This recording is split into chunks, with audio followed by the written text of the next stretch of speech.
Bro, it was a setup. You've been running in circles, walking in circles. You was told life was a circle, an endless journey of roundabouts,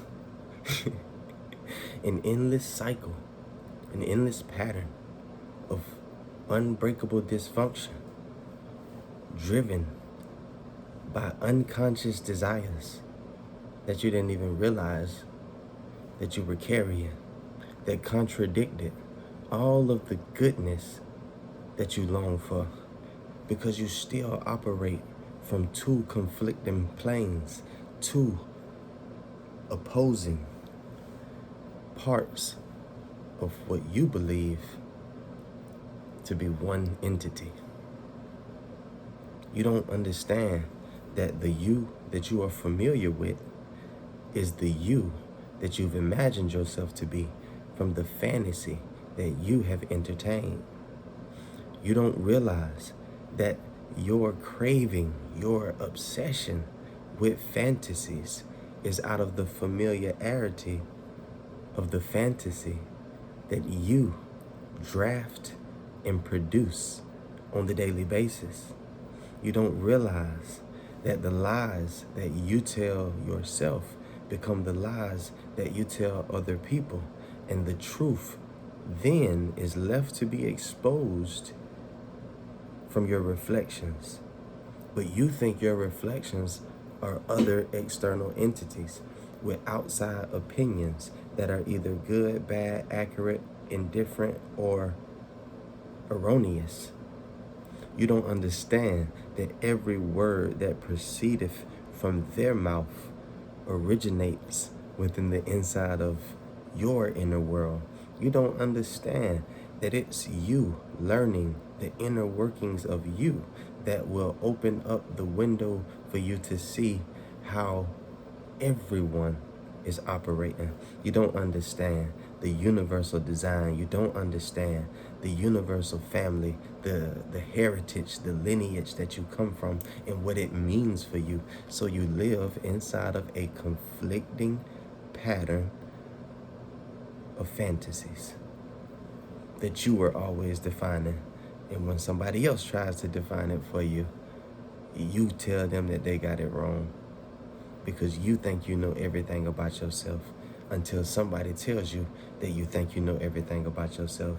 And then in the defense of yourself, you then say, I know I don't know everything about myself, but I've never seen you or many people silently accept and receive someone else, their reflection, telling them what is within them.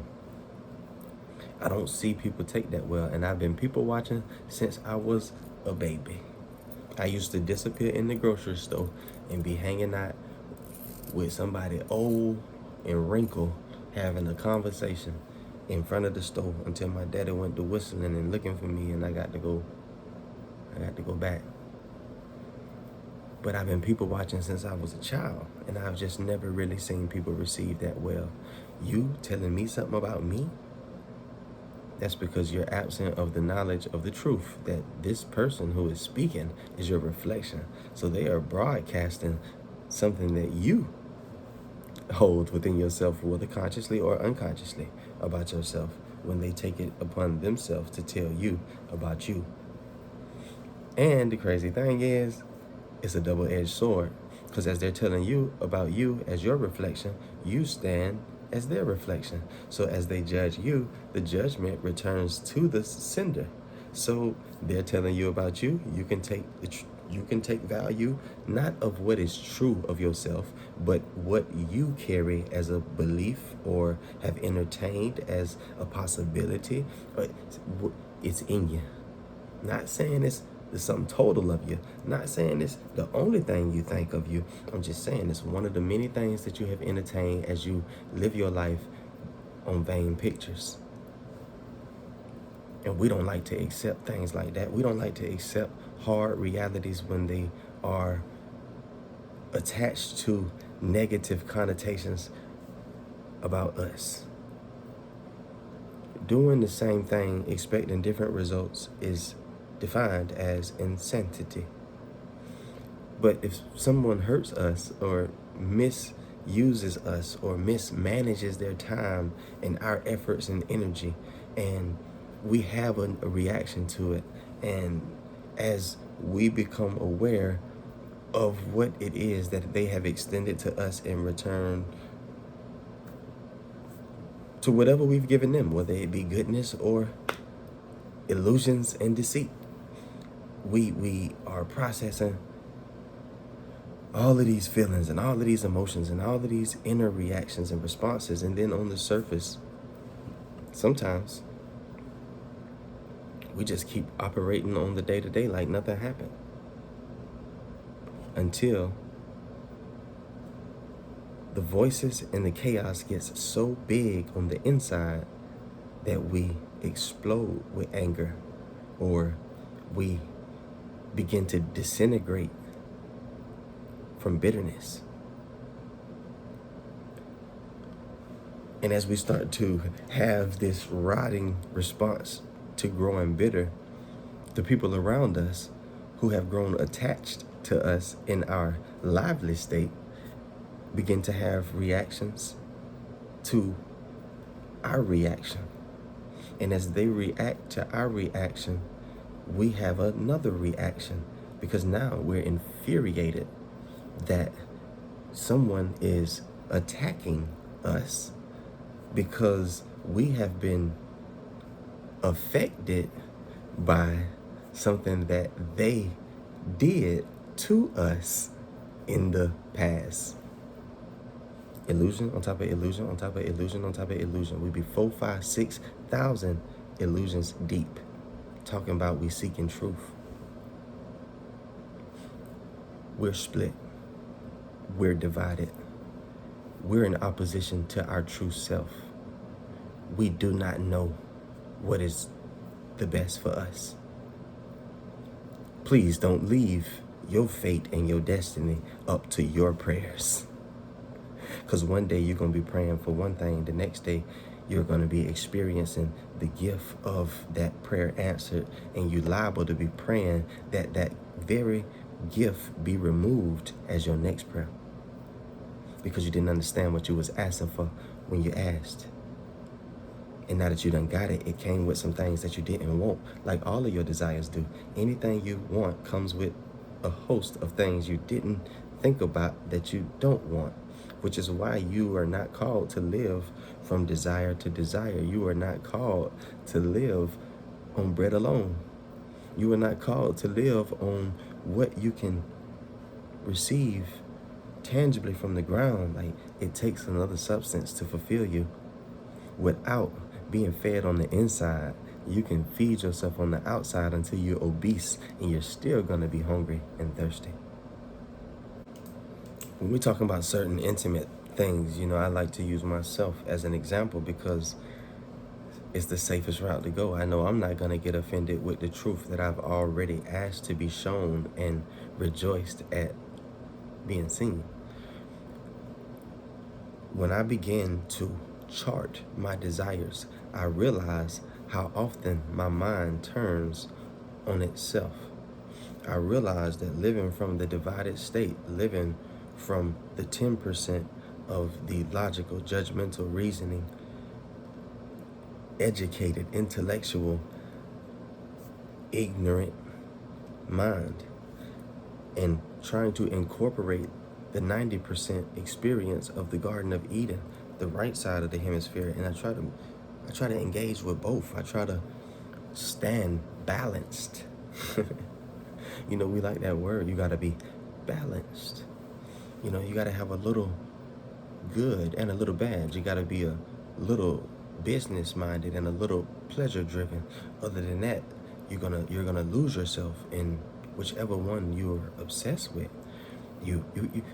We are promoted the idea of being split and divided against self as the route to success. So if you follow the dictionary and you follow the dictation of these carnal teachings, you will not land with success, even if you acquire a lot of money along the way.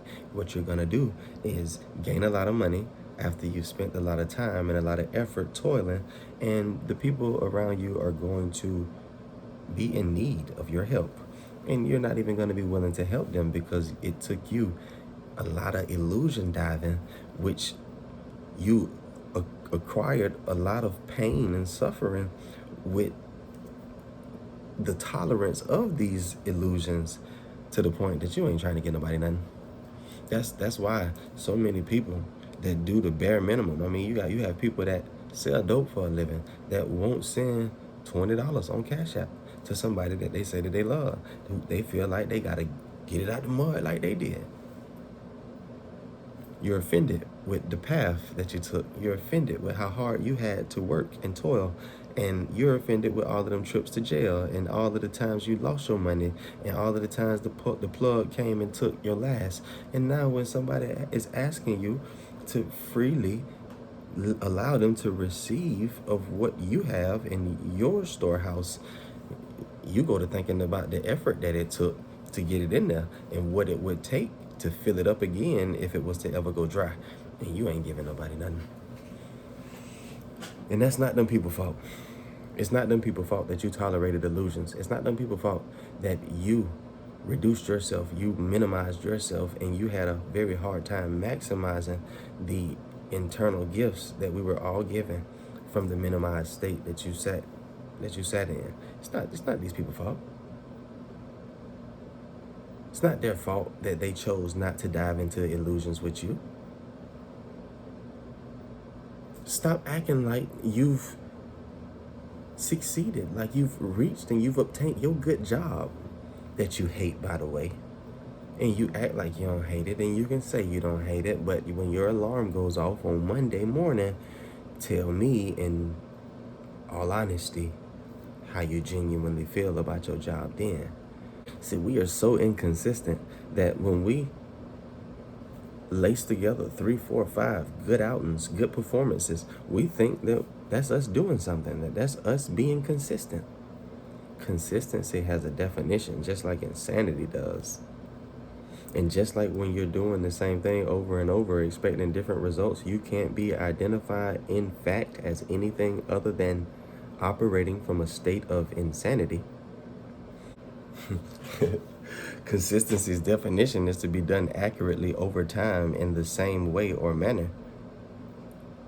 So if I'm doing it right sometimes and I'm missing the mark sometimes, there's no consistency in that picture.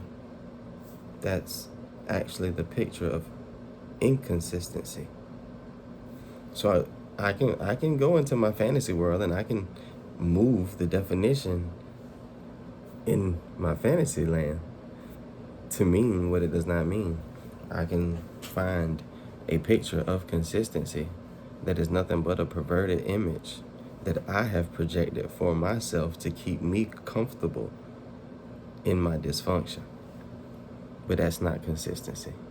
And that's why you begin in arguments with people, because there are some people who are under the impression that you mean what you say. So when you say certain things, they are in line with the definition, interpreting what is being said.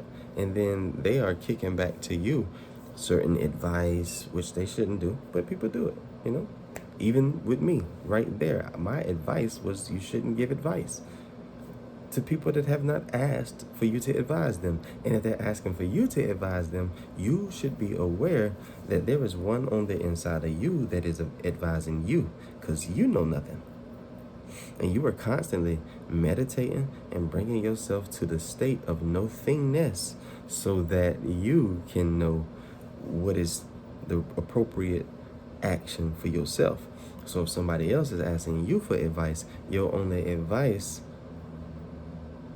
would be sit down, meditate, still yourself into the state of no-thingness, perfection, and allow for the same source that abides within me to flow through you and speak to you on your situation. Because when you're telling people what you're going through and asking for their advice, you ain't telling the whole story, no way. You're only telling what you perceived. You're only telling what you interpreted. You don't know what that other person that you're talking about. You don't even know what the other party is genuinely feeling. All you know is what they expressed and what you interpreted what they expressed to mean, or what they said they was feeling. And that's not genuinely what they're feeling. That's what they said. Like, you're no judge. You're nobody to judge. You're nobody to draft the court orders that you be drafting. You're nobody to overturn and speak on the identity and the character of the witnesses around you like you be doing. You are absolutely, you need to take the robe off. You need to get off the stand. You need to put the gavel down. You need to stop talking in that important voice that you be using when you be wanting people to listen to you. You need to stop wanting all the attention in the room. You need to stop needing for people to stand and acknowledge you when you come in. It's the judge in you that has caused you to be terribly weird when it comes to social interaction. People don't like to be around you because you're always judging and critiquing everybody but yourself. They don't like to be around you because you sit yourself up high and you look low like you think your God do. We're going to be here for a while. We're going to be on this for a minute. I want to look at what we are based on the lineage that we come from. We say in religion and out of religion, there is a source that sustains life and creates life that created us. So that is us discovering who that creator is, helps us uncover what our lineage holds for us. And was I born a peasant? Or was I born a king or queen? Who is my father? If we are all universal and we are all collectively connected through the universal lineage, then as I discover who my father is, I uncover who your father is, and we, as a family, can begin to operate from a state of awareness as it pertains to our inheritance. I don't want to have a kingdom that has been left for me, and I spend my life living a bum amongst a society that has been concocted off of illusions and lies. Pillages, thieves, and false sense of power being esteemed over others by principles that are not universally true, more like the principles of the 48 laws of power: deceit, lies, control. We're going to discover where we come from, who our Father is, what that means for us, where the kingdom is, and how to reign over the kingdom that we have inherited as a free gift. I can't wait. Lock in.